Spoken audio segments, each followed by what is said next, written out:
पावन चरित्र भगवान श्री राम का मार्कंडेय जी काम्यक वन में युधिष्ठिर आदि पांडवों को सुना रहे हैं।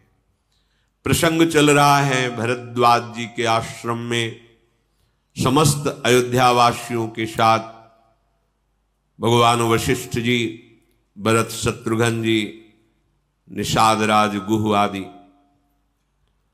श्री भरद्वाज जी ने आतिथ्य सत्कार के लिए कंदमूल फल एकत्रित किए थे। रिद्धियां सिद्धियां आकर हाथ जोड़कर कहा, प्रभु आज तक हमारी हिम्मत नहीं हुई कि हम आपसे निवेदन कर सके, यदि आप हमें आज आज्ञा करें तो बहुत बड़े अतिथि पधारे हैं, हम कृतार्थ हो जाएंगे इनकी सेवा करके। भरत जी के सुख की जहां वृत्ति टिकी है वहां रिद्धियों सिद्धियों का प्रभाव नहीं है।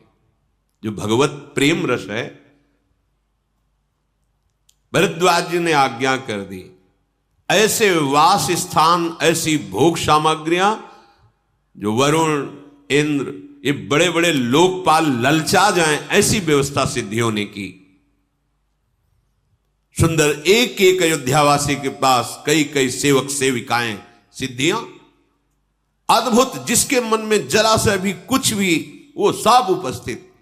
तो अयोध्यावासियों की दो दशा थी, कभी वो सुख सामग्री मुनि की सब व्यवस्था देखकर थोड़ा सा शीतलता तो तत्काल राम विरह की आग उस शीतलता को भस्म कर देती।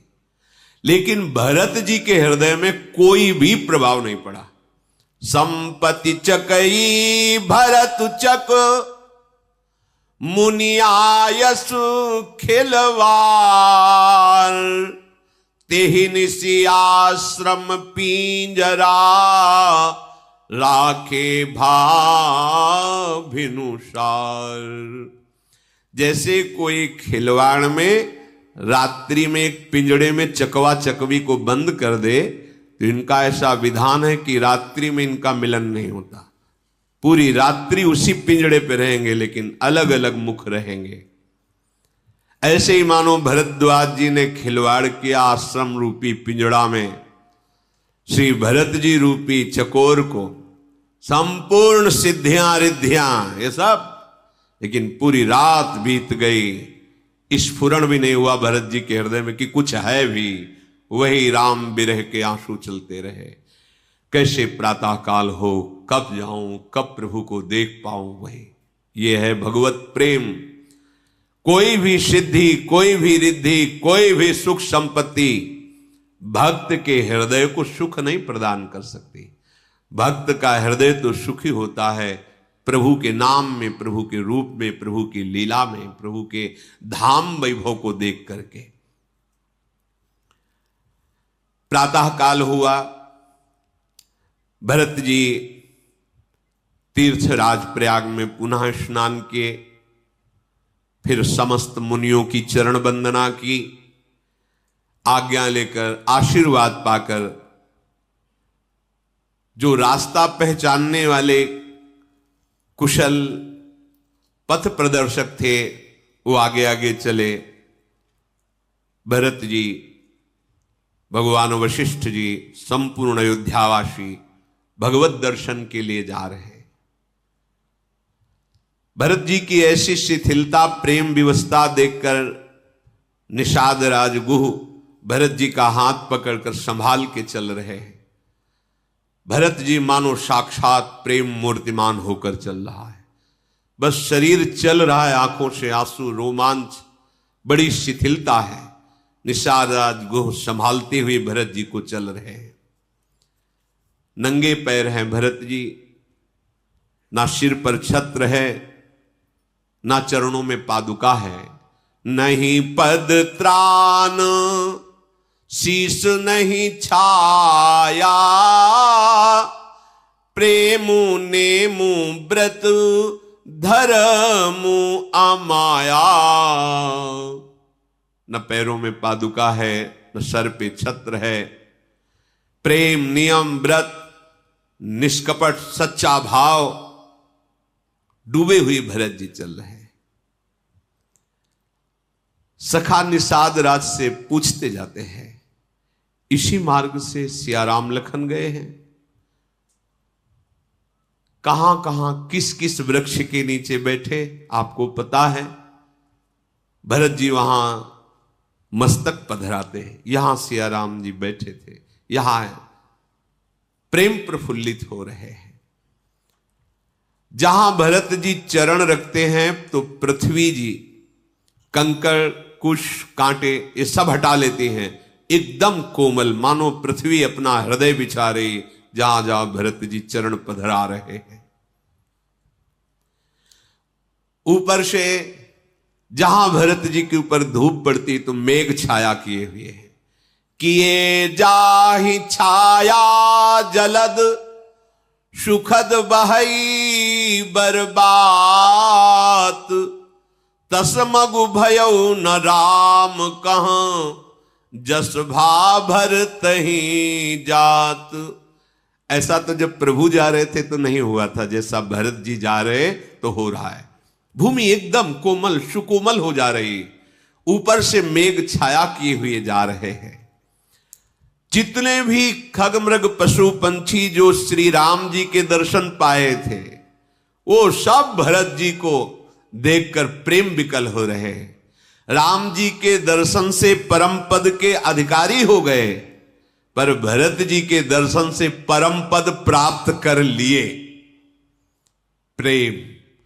प्रेम विवश हो गए, भरत जी को देखकर प्रेम विवश हो रहे हैं। ये कोई बड़ी बात नहीं है। जिन्हें श्री राम जी स्वयं स्मरण करते हैं उन भरत जी की महिमा में ये कोई बड़ी बात नहीं। तो आप सोचते होंगे कि प्रभु केवल भरत जी को ही स्मरण करते हैं, तो आप ये समझ लो जो भरत जैसा प्रेम प्रभु से करता है प्रभु उसका स्मरण करते हैं। एक बार महाभारत युद्ध में किसी विशेष बात की परामर्श वृत्ति से युधिष्ठिर जी महाराज प्रवेश किए भगवान श्री कृष्ण के शिविर में, तो देखा भगवान पद्मासन लगाए हुए ध्यानस्थ है। काफी देर प्रभु बाह्य दशा में आए इसका इंतजार करते रहे। जब बाह्य दशा में आए तो कहा कैसे महाराज युधिष्ठिर? तो उनका प्रभु हम तो प्रश्न बाद में करेंगे, पहले हमारे अंदर एक नवीन प्रश्न जागृत हुआ। मुनियों की कृपा से महर्षियों की कृपा से मुझे पता है कि आप कौन हैं। बड़े बड़े ऋषि मुनि आपका ध्यान धरते हैं, फिर हे नाथ आप किसका ध्यान धर रहे थे? तो उनका सरसैया पर पड़े हुए भीष्म जी हमारे अखंड ध्यान में स्थित हैं, तो हम उनका ध्यान कर रहे थे। ये यथा माम प्रपद्यन्ते तास्तथैव भजाम्यहम्। गोपीजन वृंदावन में हा कृष्ण, तो मथुरा में उद्धव के समीप प्रभु हा गोपी अश्रु प्रवाह। ये यथा माम प्रपद्य, मुझे जैसे भजता है मैं वैसे भजता।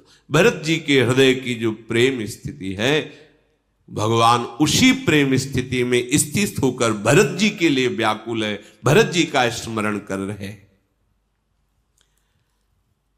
अगर कोई एक बार उच्चारण कर ले भगवान का नाम तो वो तरने और तारने वाला बन जाता है। विश्वास करो इस बात पर। अगर आप राम कृष्ण हरि कोई भी नाम उच्चारण करते हैं, राधा राधा राधा, आप बड़े भाग्यशाली हैं। सबकी जिह्वा में सौभाग्य नहीं है। भरत जी तो रामचंद्र जी के प्रेम की मूर्ति ही हैं। वैसे भी भगवान ही चारों रूपों से प्रकट हैं, राम लक्ष्मण भरत शत्रुघ्न। उनके लिए भूमि सुखदायक हो जाए कौन से आश्चर्य की बात है। जहां मेरा भक्त चरण रखे वहां वहां रखूं हाथ, प्रभु कह रहे पीछे पीछे मैं फिरूं कभी न छाड़ूं साथ। ऐसे चलाते हैं, ऐसे भक्त को दिखाई नहीं देता। भक्ति आप करते तो आपको लगता है कि हम भगवान की भक्त, आप तो निमित्त मात्र हैं, वास्तविक तो प्रभु करते हैं। हम लोग तो कहने मात्र को राधा वल्लभ लाल के सेवक हैं कि हम उनके सेवक हैं, वस्तुतः सारी सेवा संभाल तो वही कर रहे हैं। कैसे, केवल हम तो कहने मात्र के हैं। उनका दुलार देखकर लगता है हम क्या उनकी सेवा, क्या उनका विविध रूपों में उनका प्यार, उनका दुलार, उनका अपनापन, हमारा कितना अपनापन, इतने रूपों में उनका अपनापन। अगर ये बात आपकी समझ में ना आवे तो समझो भगवान अभी और कुछ बकाया रखे हैं, जिनका एक नाम स्वयं तरने और तारने वाला बना देता है। जहां अपने भक्त के पीछे पीछे भक्तन पाछे यो फिरे जीव बछरा संगाए, निरपेक्षम मुनिम शांतम निर्वैरम समदर्शनम अनुब्रजाम में हम नित्यम पुयेत्यंग रेणु भी। ऐसे कृपालु भगवान का यदि आश्रय न लिया, भजन न किया, तो अभी और कुछ लिखा है भाग्य में। एक पंडित जी गंगा किनारे जा रहे थे तो ज्योतिषाचार्य थे, तो एक खोपड़ी पड़ी थी इंसान की, तो उन्होंने उनकी खोपड़ी में देखा तो बड़े ज्योतिष के उसमें लिखा था अभी और कुछ बकाया है। तो उनका और क्या बकाया होगी, मर गया, मांस हट गया, हड्डी पड़ी, अब क्या बकाया रह गया, स्मशान में पड़ा है। वो कपड़े में बांध लिया कि देखेंगे इसके भाग्य में लिखा अभी और कुछ बकाया है। कपड़े में बांध के ले गए, घर में रखा, जाके इसे टांग दिया खूंटी पे, देखेंगे इसके भाग्य में क्या है। और फिर किसी कार्य हेतु चले गए। उनकी जो ब्राह्मणी थी उन्होंने सोचा कि क्या लाए हैं पंडित जी इसमें, देखा खोपड़ी, बहुत गुस्सा आई, ओखली में धर के मूसर से उसे कूट दिया और कूट के उसे बाहर फेंक दिया। और पंडित जी जब आए तब कहा तुम्हारा दिमाग खराब है, हम सोचा था जजमान के यहां से कुछ सीधा लाओगे, कुछ फल लाओगे, तो झोली खोली तो उसमें मुर्दा की खोपड़ी थी।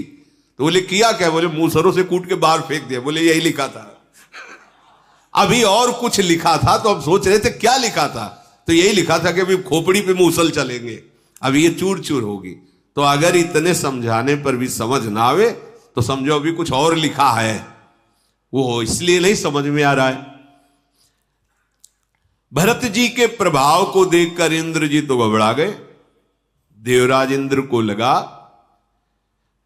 कि अगर भरत जी ऐसे प्रेम विवश होकर गए तो हमारे प्रभु का स्वभाव है प्रेमाधीन, फिर जो भरत कहेंगे वही प्रभु करेंगे।